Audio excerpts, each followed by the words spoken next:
Welcome back to another episode of Scale Like a Savage, the podcast. I'm your co-host, Britany, but taking in from Knoxville, Tennessee, with my lovely co-host, Jamie Seneca, who she lives in Florida, y'all, but right now she is still recording live from Big Sky, Montana. What's up, Jamie? What's up, guys? Excited to have you, Travis. Thank you. Pumped.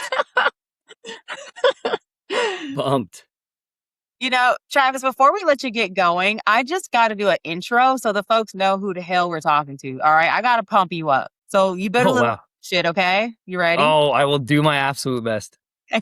This intro is so dramatic. I love it. Okay. Well, I haven't heard this, so I'm excited. I'm excited. I didn't write it, right? I don't think I gave you guys an intro or bio. No, we wrote it for you. I'm excited to hear this. This will be good. Okay, here it goes. 19 years old, headset on, working the phones for AT&T and DIRECTV. That's where Travis Halverson started. He never left the fucking phones. He just got better at when they were and what he said. Today, he's the conversion coach behind Digital Maverick, and he's built his whole career on one thing most agents will ignore: their fucking database. Not the least in sales, but what do you do with them? Travis has spent years turning CRM chaos into actual income for agents and entrepreneurs he coaches. He is not teaching theory. He's teaching what he's learned on the phones, in the follow-up, and the systems that separate the agents who convert from the agents who just collect names, y'all. If your database feels like a graveyard instead of a gold mine, this episode is for you. Travis is about to show you why. You can find him at digitalmaverick.com. Without further ado, ladies and gentlemen, I want to introduce you guys to my wonderful friend, Travis Halverson. Wow, I love that. That was great. That was awesome. That was dramatic. That makes me feel way better about myself, though. I'll be honest. Good. That is huge. We got to I'm going to take that. I need to give that to John for when I come on stage at any of the events. Like, just read this. You've dramatically impacted our database with conversion, so we needed to give you a dramatic opener. Hey, I love that. That is a great opener for sure. Everybody's like, oh, send me a bio. I'm like, dude, I don't know how to talk about myself. I just know how to talk to other people. I didn't realize that you were at a call center at 19, Trav. Yeah, I loved it. It was wow. DiRECTV, AT&T. I traveled. So when I went to Costa Rica, El Salvador, I lived across the world. You showed me those photos. You were so skinny back then. It was fun. I was. I know. Man, thinking about it now, it would have been great. I could eat anything and be fine. Yeah. I miss pizza. Take us back to a moment, though, like at that call center where you realized that speaking was going to become your career. Like, did you think it would end up being what you do? So actually, funny story. When I first started on that, I actually hated the phones. I full on hated the phones. I couldn't stand them. So I always try to do different things to get off the phones. So like, they were like, hey, we have this opening for what is called a PTR, or it was a part-time training specialist, or PRT, I think that's what it was. Program ready trainer is what they called it at DIRECTV. So I opted in to do that, and I was like, yeah, I'll apply for the position. And I was like, maybe less than 90 days. I would say probably about 60 days in, which they said I was like the fastest person to ever get promoted to PRT, because like they were like, I guess I did well on the phones. I just didn't like it. I did well on the phones. I just didn't like it. So I was trying to find different ways. But anyway, they promoted me, and I loved it because I'd be off the phones for like 4 hours a day, and then I'd do 4 hours of phone time, 4 hours of training, and I'd just go back and forth. But yeah, that's kind of how it started. And I really was like, I can help people and train people on how to take phone calls. That's really where I got my whole like experience and career doing that, was training people to take phone calls, not necessarily taking them myself. But I always was like in the weeds because I couldn't train from theory. I had to train from actually doing it. Yeah. How quickly did that promotion come from being the guy doing this, that guy now teaching folks? So yeah, honestly, when I got promoted to the PRT, 60 days. And then after that, like they were like, hey, we really want to offer this position to become a corporate trainer. And I was like, okay, what's that look like? That's like, well, that's where you'll travel around to the different countries and like open up call centers, and like you'll just basically be that guy. And I was like, that sounds awesome. I just got out of a relationship. It just got out and I was like, you know what? I don't want to be in Pocatello, Idaho. It's about to start snowing for a very long time. I would much rather be on a beach somewhere in Costa Rica, getting everything paid for, which was awesome. That was the reason why I did it. And I was like, this is insane. I want to keep doing this forever. Then I didn't realize though that I was actually like training myself out of a job. At the time I was so young, I didn't realize like I'm opening up all these call centers, and I'm like, oh wow, we're shutting them down in the States. That's there. So yeah, that's what was happening the whole time. I was training my replacements the whole time, and I was not smart enough to figure that out. So I was like, Oh whatever. my gosh. It was great though. Wow. Loved it. That is crazy. I didn't realize that. So then what was the actual turning point that brought you towards CRM and conversion? My mom. So my mom's been in real estate she's been in real estate since I was like 15 years old. Yeah. So it's about 20 years my mom's been in real estate. She loves it. She thinks it's great. She thinks it's like the best thing ever. And like she was working at a corporate, like, I don't know, like a post office type, like, or like a FedEx type company back in Seattle. And when we moved to Idaho, she got introduced to actually the realtor that we've used. I've used him. My brothers used him. My parents bought their house through him. His name is Mike Hicks. He's been in real estate for about 35 years, 36 years. If you've ever looked up The Promise script by Mike Hicks, he does over he does like 40 million a year just off of referrals. Wow. Himself personally, just referrals. So he does a full script. Like that's really what it is. It's called The Promise Script by Mike Hicks. So like if you ever have a chance to look that up, he's a mentor. I was gonna make a Facebook post about it. But anyway, he very much was like told my mom like she needed a job. And he's like, well, can you type? I was like, well, yeah, I can type. I can do all this. You know what I mean? So then he hired her. It was great. And then my mom was like, I don't know, about 10 years later, I was like still living in Pocatello. And it was like during when like I came back from traveling to Costa Rica, El Salvador, all these different places. And my mom was like, didn't you want to stop doing that and do something different? I'm like, kind of do. She's like, well, we just opened this position called ISA, which at like our company for Anderson Hicks Group in Idaho Falls. I'm like, what is that? She goes, you're taking phone calls, but just for people that want to buy houses. I was like, that doesn't seem like a real thing. I'm used to just getting yelled at all the time. Like I was getting just absolutely verbally abused on the phones at DirecTV. Have you ever had like, did you guys ever have DirecTV? Did you guys ever like television? So fun like fact, Travis, I actually used to work for DirecTV as well back in the day. No and way. I was their number one salesperson. Yes. And I can't believe we never connected that. I love that. That's amazing. Well, I mean, see, at the time I was the guy that was like, hey, my TV's out. It's raining. I have a 771 searching for satellite signal. And they would like call me and like rip into me. And I cannot tell you how many times like I had to work like a Super Bowl Sunday and like someone's power went out or like they had like a horrible storm. And I am the guy they're telling this to, just absolutely calling me the worst of the worst names. I was like, I think I'm ready for something different. I was like, I've never been called anything mean doing ISA work. Like I've been said like F off or like hang up on, or like you're a scammer, but I've never been told like your mom should have never had you before. Like I've like the worst things ever. And I'm like, this is brutal, dude. So great times. That's where I got my thick skin, especially taking phone calls. That's where I'm like, yo, it's way worse. That's why I always say, like, if you're going to find an ISA, literally just go stand outside a call center in your town and just hand out your card and say, I'm looking for someone to come make that. They will 1000% much rather do that with you than do the other. And you know what I mean? Like it's insane. Oh, yeah. You're getting paid not a lot of money to do that side of it. So, which made sense why we like kind of outbounded all of that. Like to other countries. I get it. Now looking back, because you scale several companies with your business partners, and I'll say y'all have that DirecTV. I didn't work there, but I come from an insurance background, and nobody wanted to talk about freaking homeowners and I got yelled at when their premiums went up. They're like, "F this company, I'm going elsewhere," and I'm like, "Look, we don't have a cute Geico. Like, it was we don't got Geico. It was so hard." But like life insurance is a nut beast. I'm like explaining to people, you're gonna die one day. You should probably insure yourself. Oh yeah, it's so true. It's so true. Like that was a big rival in our town when we had what was it, Converges or Concentrics? That was the call center I worked for. They had like I think it was Progressive insurance. Like I think that's what it was. And like people were like, "Oh, you gotta leave Converges. You gotta come to Progressive." I'm like, it can't be much better. Like it can't be. Like, it's not like the grass. Like the grass is probably greener on the other side when it comes to something like that. But I'm like, I'm not gonna get yelled at for TV and then go get yelled at for like insurance. I'm like, I just gotta figure out something completely. No, you have no control over the insurance premiums going at all. All. Yeah. So yeah. Travis, we're happy you made the pivot because, like Jamie I am happy I made the pivot. Well, when I met you in 24, and the rest of the community, like I was that team leader where I had leads and I had a CRM. We had been through, at this point, we've had 5 different CRMs, and for us, it was just like really collecting phone numbers. We weren't we would have some conversation. We wouldn't properly update the staging. There was no tagging. There was no pawn system. So for me, like most agents, my next question is: most agents think their CRM is just a place to dump contacts, but what is it actually for? it's honestly, it's there for management. Like, it's there to help you scale, and it's there to help you grow, and it's useful if you actually use it, and it's set up in a way to be used. I think a lot of people don't realize that their CRM isn't just a place to house those leads. It's like, it literally is there to help you convert leads if you take the time to set it up properly and take the time to like actually look at all the different buttons and the different things you can do with it.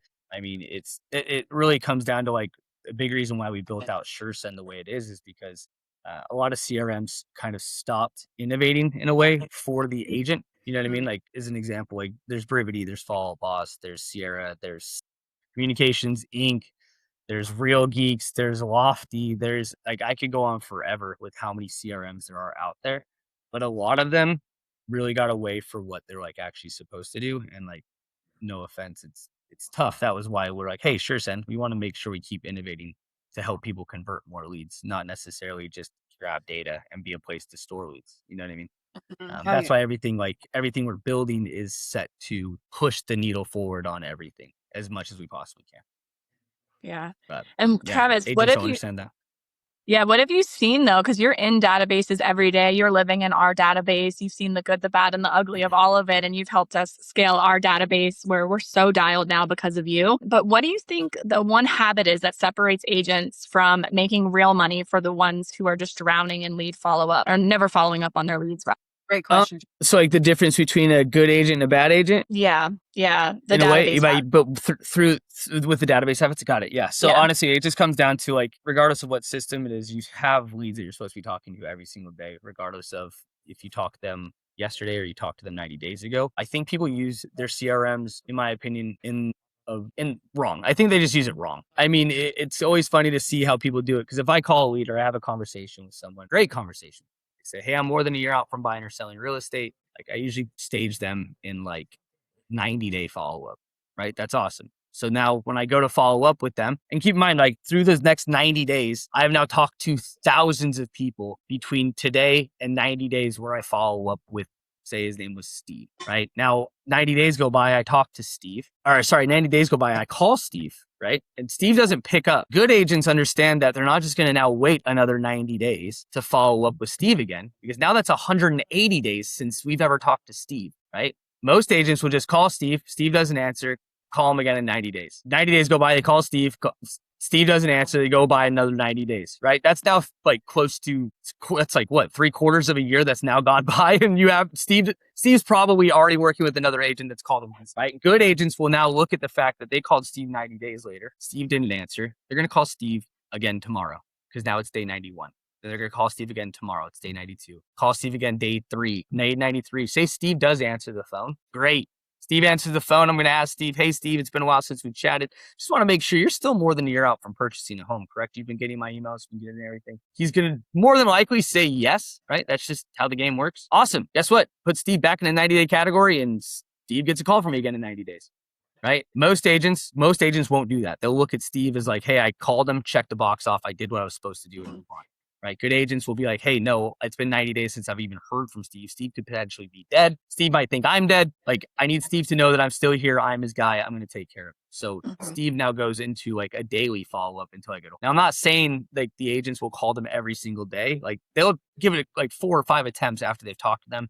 And if they haven't, good agents will just move that person back into 90 days and say, all right, I tried my best. I'll call them again in 90 days. I did 5 days of follow-up after 90 days. Good agents understand that follow-up. Bad agents will literally just check a box and move on next. They'll say, I did it, called them, didn't answer. Great, I cleared my list. Don't have to worry about it. It's like people, that's where I think people are allergic to money sometimes. That's why I make that joke. Agents are allergic to money, I feel like. It's like, you check the box, you called them and they didn't pick up, so you just moved on. You not want money? Like, what is happening? Yeah, well, Travis, I will be like devil's advocate here because you and I heard it so many times, and Jamie, you too, where agents are like, well, I'm so busy. I have so much going on. I don't have time to follow. The busiest people in the world. Well, and they don't have anything pending. That's kind of the busiest people in the world. But like, so for those agents that constantly say they're busy and their team leaders who fall for the trap of, well, the answer is an ISA. Duh, I'll just hire an ISA.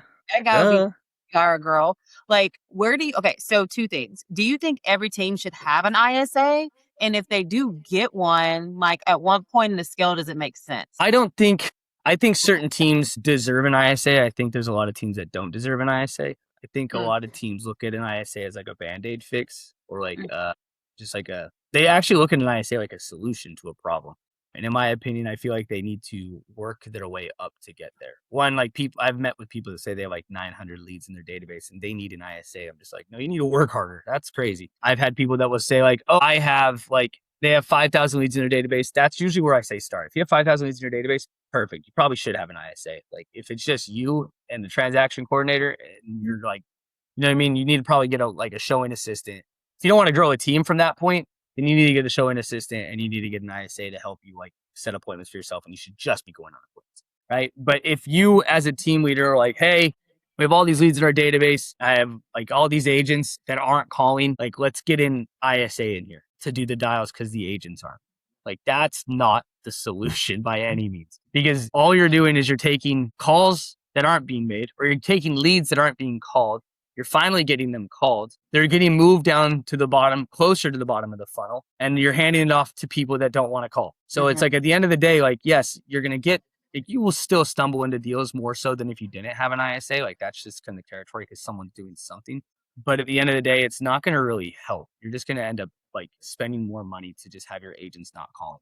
It really does start agent first. Like if you get a good group of agents that are willing to make the dials, that's where you add an ISA in as the bonus, because that's where you could potentially 2x, 3x, 4x, 10x your business with an ISA. Like if you have an ISA like me who's doing 100 deals a year, like what is 100 deals that potentially didn't exist because of me? Yes, I would say you could still stumble into maybe 25, 30, maybe 40 if your agents are good at dialing, but you're not going to find all 100 of those deals if you didn't have that ISA.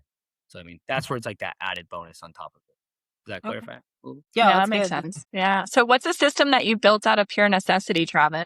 Like something that came from a problem that you lived through that you had to fix either for yourself as an ISA now turned conversion coach, or for other teams? The one thing that I did in like when I first started as an ISA, I think I really mastered text messages and emails pretty early on. Like I used to get made fun of from like not made fun of. When I first started as an ISA, there was six of us, 6 guys in like an office, probably the size of this office, just like dialing all day long. Like it was like the boys' locker, honestly. And I was like, I don't know how old, probably like 20. I was 25 years old. It's 10 years ago. Yeah. So like we were just dialing in this office, right? And like I realized like me on the phone, Braden on the phone, Ryan on the phone, Connor on the phone, TJ on the phone, like everybody on the phone. I was like, I can't hear myself think. So I'm gonna just start texting and emailing leads, like, because nobody was doing it. Everybody's like, was always told you have to dial, you have to make a certain amount of dials.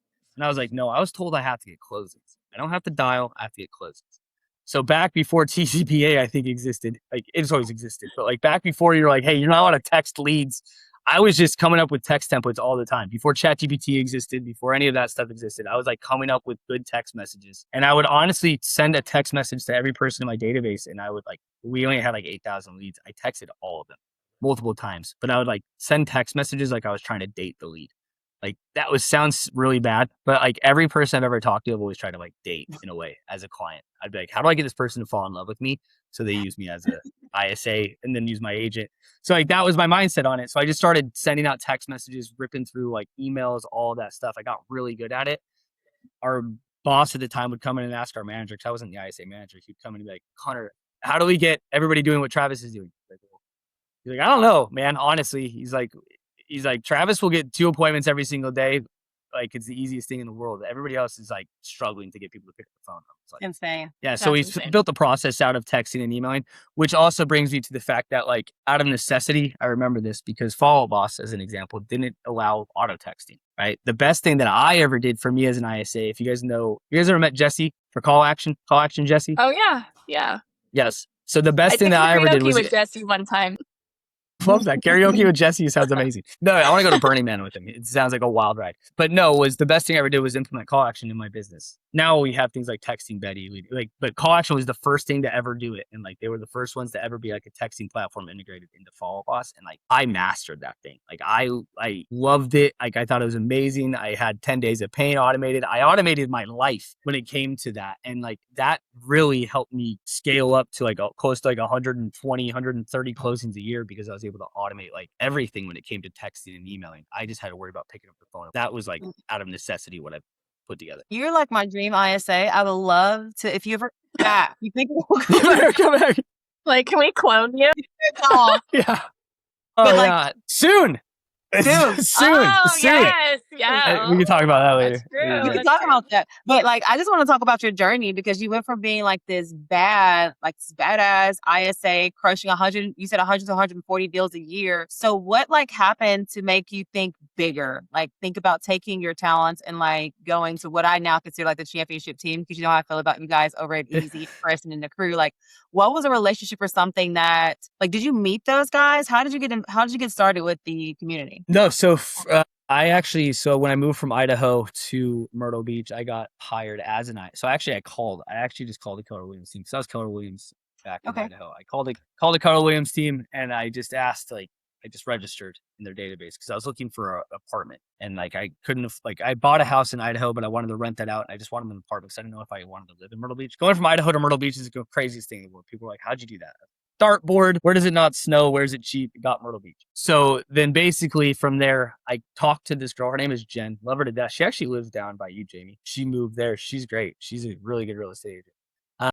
But she answered and I started talking to her. She was the ISA at the time. And I was like, hey, I just need help. Like, I need to find an apartment. Like, I've like moving down there. Blah, blah, blah. She's like, well, what do you do? And like, asked me questions like, well, funny enough, I'm an ISA. I'm like you, but I've been doing it for like 5 or 6 years. You know what I mean? And she was like, oh, awesome. I was like, yeah, I was like talking to her and she was giving me all this information on all the apartments. She did a great job, right? Like, did a great job. And I was like, man, she called me within 5 minutes.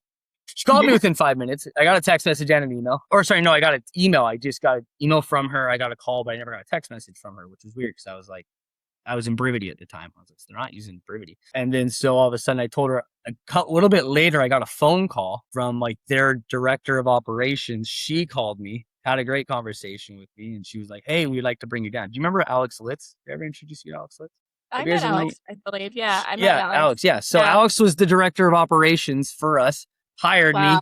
when I got down there, but I didn't want to leave. I'm so loyal to a fault. It's disgusting, right? Like it's really bad. Like, so they were like, hey, come on down. Like, we'd like to meet with you. And I was like, I can't do this. Like, I can't leave my team, even though I realized I'm glad I did because I can't do work at home. Like I have to be in an office around other people. If I work from home, I get 0 things done. That's why I'm a big in-office guy. So like, that's where I was like, all right, maybe we'll all see this out and try to do it. And then with Oak and Ocean, the team that I joined, I was able to build out like a lot of systems and processes and do a lot of stuff for like the Keller Williams world in general.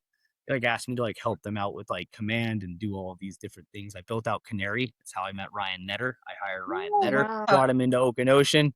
He moved to Myrtle Beach. It was a wild ride for that. But yeah, that's kind of how I got implemented in that world. And then I got put on FubCon. So I got put on FubCon in Vegas. That's where I met Preston. Me and Preston were on the same panel, and Stacy Soleil was like, hey, you might know this guy. His name's Preston. He works out of an office in Myrtle Beach. I'm like, never heard of him.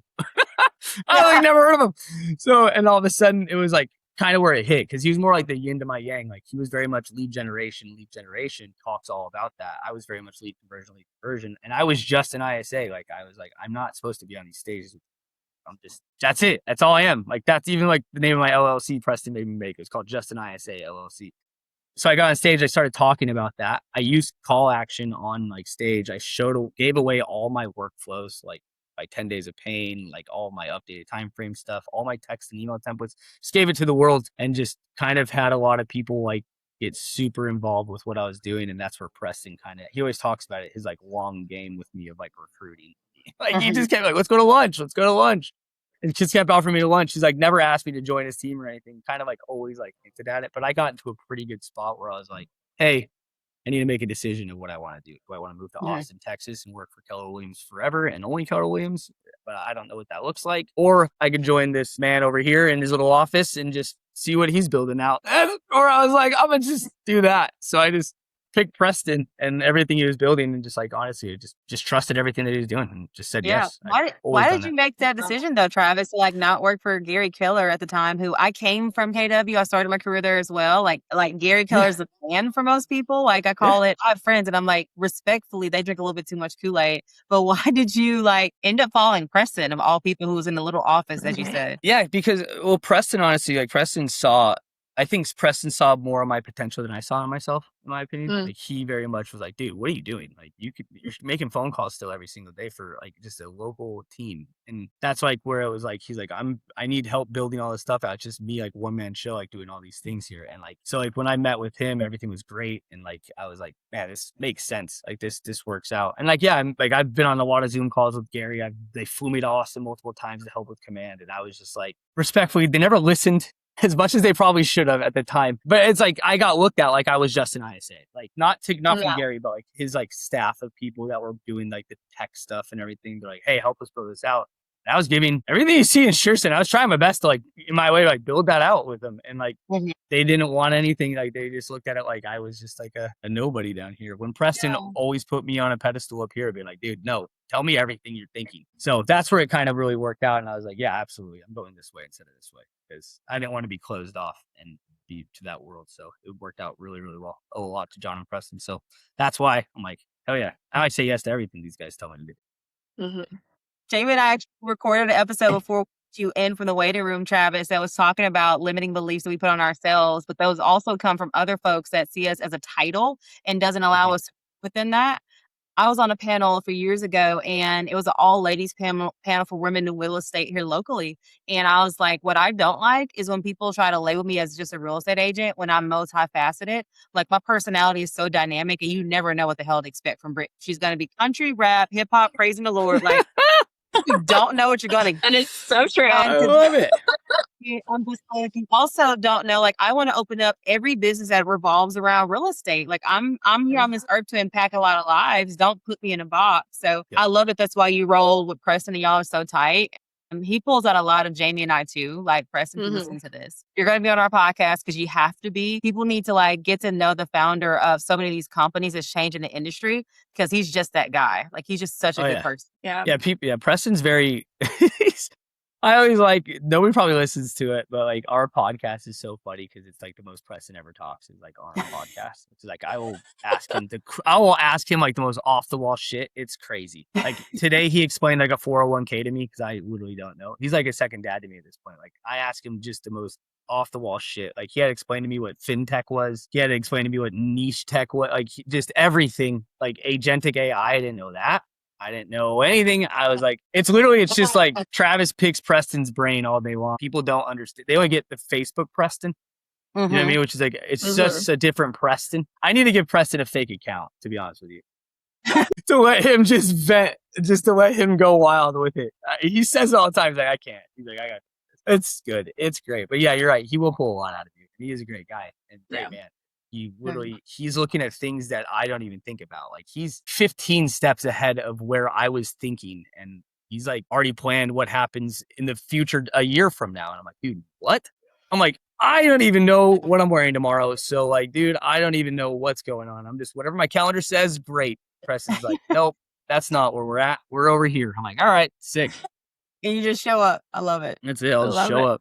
So Travis, you give agents and team leaders good advice on how to build out their database, but what would you say agents get bad advice and how can they pivot to improve? What agents get bad advice and what can they do to improve? Yeah. Oh, on their database? Yeah.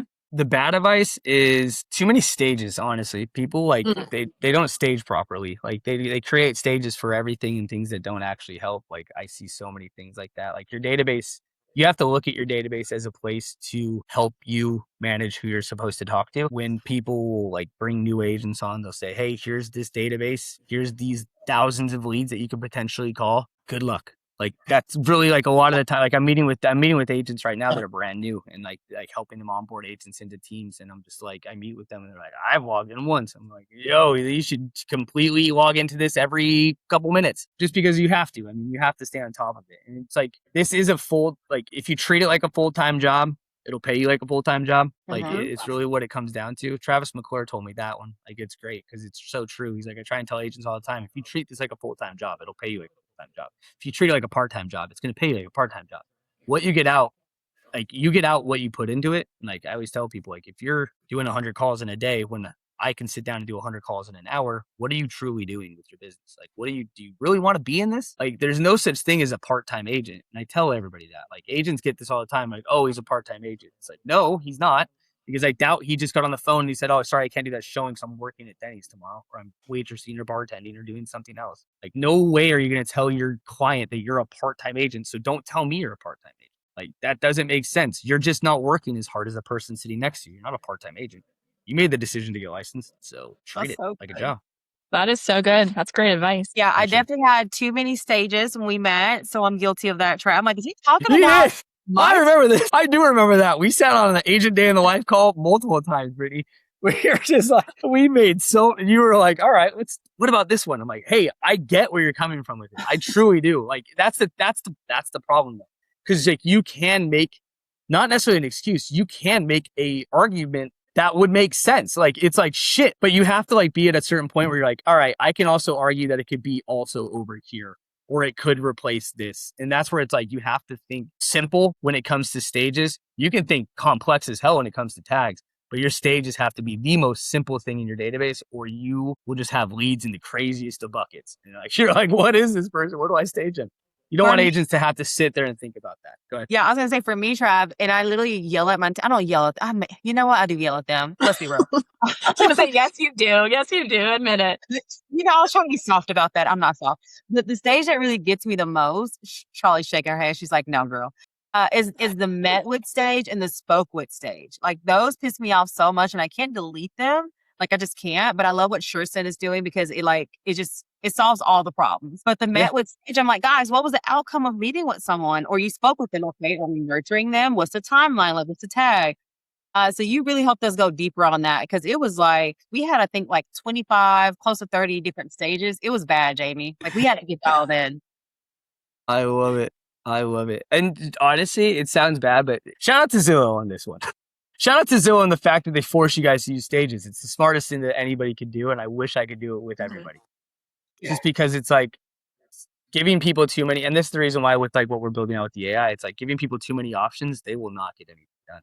Like, they really won't. Like, it's actually brutal. Like, it's insane, because like they will think so long on it that they won't actually get it to work. Yeah. Yeah. It's tough. And Travis, 5 years from now, what do you want people you've coached to just remember from the experience of working with you and about their database and how to scale their companies using it? 5 years from now, how do I want them to remember me? Mm-hmm. Me, like, not like you're dead, Travis. Don't go grim. Oh my gosh. 5 years from now, how do they want to remember how okay, say it one more time for me. Yeah, so 5 years from now, if you have to leave people with one thing about that database management, like, what do you want them to remember from coaching with you? You need to have, someone has to own it. It has to be a full-time job for someone. Like, literally, it has to be. Like, you have to have someone that takes full responsibility for the outcome of it.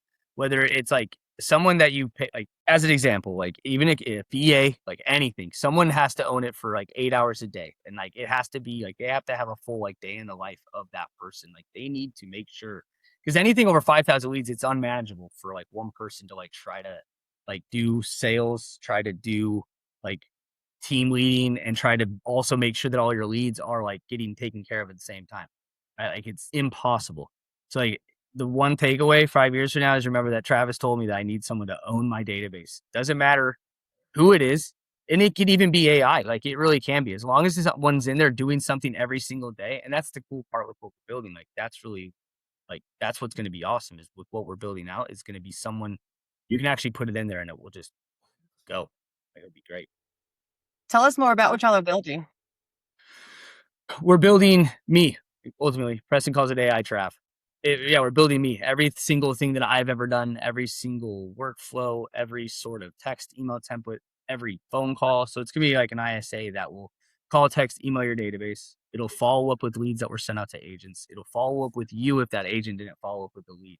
Has all the guardrails on it. Has like everything. Like, it would quite literally be putting me in your database. Like, it sounds weird to say, but it is putting me in your database. It's what I would do every single day, Monday through Monday, because it doesn't stop. It doesn't sleep. There's no days off. It literally is just set it and ultimately forget it. Like, yes, it won't obviously won't close the deals for you. You have to do some stuff still, right? Like everything. But like, it'll do ISA at the same time as it'll also send you reports, let you see what your agents are and are not doing, follow up with tasks, can set up contracts. It can do all of it. Yeah, it's going to be insane. That's going to be disgusting. Insane.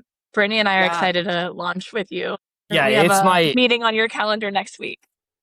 Nice. Yeah, it's gonna be our thing. Like, yeah, it's gonna be the biggest thing that we probably have done. Like, obviously, SureSend's massive, but like with what I've been working on, like what my dream has been, this has been my dream since I started as an ISA. I'm like, how do I do this? Like, I feel like every time AI kept getting involved, like, when do we get to replace every ISA in the world? Like, when do I get to make the unicorn position a real thing like that? I always get told that, like, Travis, you're such a unicorn. Like, what are you doing? Like, that's been my dream, is to like replace every ISA. Shout out to the ISAs that are still being ISAs.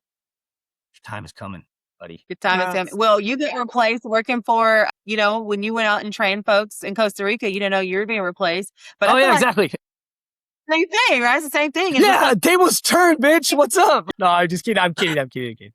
Travis AI takeover in full effect. No, seriously though, like that. This is like, because like I've seen a lot of AI. Like, I mean, you have Felix out there, you have my local AI. Like, everybody has an AI software of some, like Speclio. You got everything. But like, I promise you, I've done this for 11 years as an ISA. Like, I've thought of everything. Like, I can't say it enough. Like, I've thought of every potential gap. I've been asked every question you can ever imagine. This isn't like me this is no flex. It's just me saying, like, I have thought all of this through.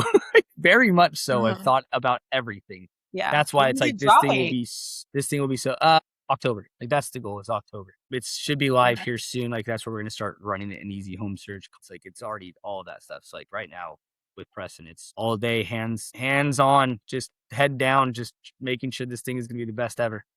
Really, that's so exciting. So for our audience that wants to connect with you, where's the first step? Where can they find you? And then if they want to have you coach them with their CRM, where can they find you? Just social media. Honestly, in my opinion, just come to social media. Find me anywhere on Facebook, Instagram, whatever. Just shoot me a message. I'll hop on a call with anybody for free. Like, I'm a big person when it comes to abundance. So anybody that needs anything from me, I'm always more than happy to give it away. And Trav, our last question for you. We ask every guest that visit us, so no pressure on this. No pressure. Oh boy. Travis, what does it mean to scale like a savage? Man, scale like a savage. Greg Harrelson said it, simplify to amplify. In order to scale like a savage, you have to think small in order to grow big. Like, you have to think about the simple things in order for it to be, like, not necessarily manageable, but also scalable, right? Like, it has to be simple to scale, because most team leaders will try to think about the little intricate things and like try to make things really difficult. But if you can't scale that, and you can't teach someone else to do it and then they can go and do it. Because here's the thing, realistically, there's never going to be another Britany. There's never going to be another Jamie. There's never going to be another Travis, right? Like, that's not the case. Like, so you can't necessarily train an agent to be a Britany. You can't train them to be a Jamie. You guys are all going to be completely different people. I can't train them to be a Travis. I can only train someone my simple processes, so then they can do it, and then just not necessarily tweak it, but they can mimic it, and they can continuously do it over and over again. So simplify to amplify. So good. That is so good. That is so good. You guys are amazing. So well, thank you, Travis, for being on our Scale Like a Savage, the podcast. And you are not only a friend, but you have been such a contributor to our businesses and to our lives and our CRM. So I personally just want to thank you, because I don't know where I personally would be without you and Preston. And I want to make sure like you understand how much I love and appreciate you guys. I appreciate that from you both very dearly. You guys are amazing people. And like I said, I love watching your guys' growth. You guys deserve all of the success that you guys have gotten. And it's not by you guys getting it handed to you either, which is the best thing in the world. You guys have literally worked your ass off for it. So you guys, we've been busting our ass. Every ounce of it. Every ounce of it.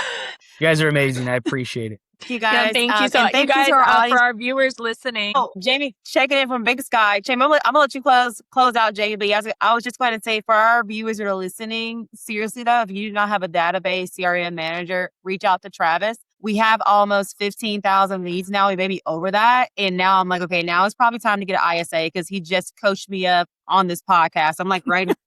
So I'm like, shit, I got stuff I got to do now. Thanks, You might not need to get one. You don't need to get one soon. Yeah, just wait till October. Add your AI Travis bot, Britt. Yeah, you'll just have me soon. That's what our meeting is next week. Let's go. Don't worry. You'll be good. Thank you, guys. Awesome. Well, to our viewers listening, thank you guys for listening to this episode. And as you know, Scale Like a Savage, the podcast drops every Friday, 8 a.m. Eastern. So tune in to hear this incredible episode with Travis Halverson and all the amazing guests that we're going to have to follow. And thank you for being a part of our community. Bye, guys. We'll see you next week, guys.